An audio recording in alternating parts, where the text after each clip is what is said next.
উত্তর পশ্চিম বঙ্গোপসাগর ও তৎসংলগ্ন এলাকায় ঘূর্ণিঝড় রিমাল এরই মধ্যে বাংলাদেশ উপকূল অতিক্রম করেছে। এর প্রভাবে মাঝারি থেকে ভারী বর্ষণ হচ্ছে চট্টগ্রামে। জোয়ারের পানির পাশাপাশি টানা বর্ষণে ডুবেছে নগরীর গুরুত্বপূর্ণ স্থান। ২ নং গেট, মুরাদপুর, বদ্দারহাট, আগ্রাবাদ সহ কর্ণফুলী নদীর তীরবর্তী এলাকাসমূহ হাঁটু থেকে কোমর পানিতে তলিয়ে গেছে। এর ফলে চরম বিপাকে পড়েছে অফিসগামী ও পথচারীরা।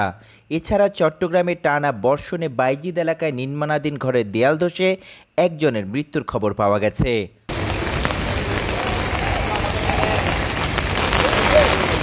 অন্যদিকে ৯ নম্বর মহা বিপদসংকেত ঘূর্ণিঝড় রেমালের কারণে বন্ধ রাখা হয়েছে চট্টগ্রাম বন্দরের সকল কার্যক্রম।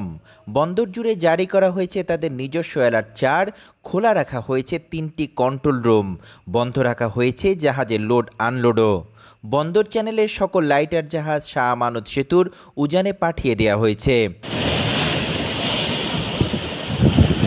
অন্যদিকে ঘূর্ণিঝড় রিমালের ক্ষয়ক্ষতি এড়াতে চট্টগ্রামের জেলা প্রশাসন আলাদা কন্ট্রোল রুম ও ৭৮৫টি আশ্রয়কেন্দ্রের পাশাপাশি ১১৪০টি বিদ্যালয়কেও ঘোষণা করা হয়েছে আশ্রয়কেন্দ্র হিসেবে।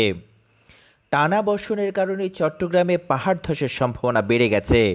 অতি বর্ষণের কারণে চট্টগ্রাম, বান্দরবান, খাগড়াছড়ি, রাঙ্গামাটিতে পাহাড় ধসের সম্ভাবনা থাকায় সেখান থেকেও ঝুঁকিপূর্ণ বাসিন্দাদের সরিয়ে নেওয়া হচ্ছে জেলা প্রশাসকের পক্ষ থেকে।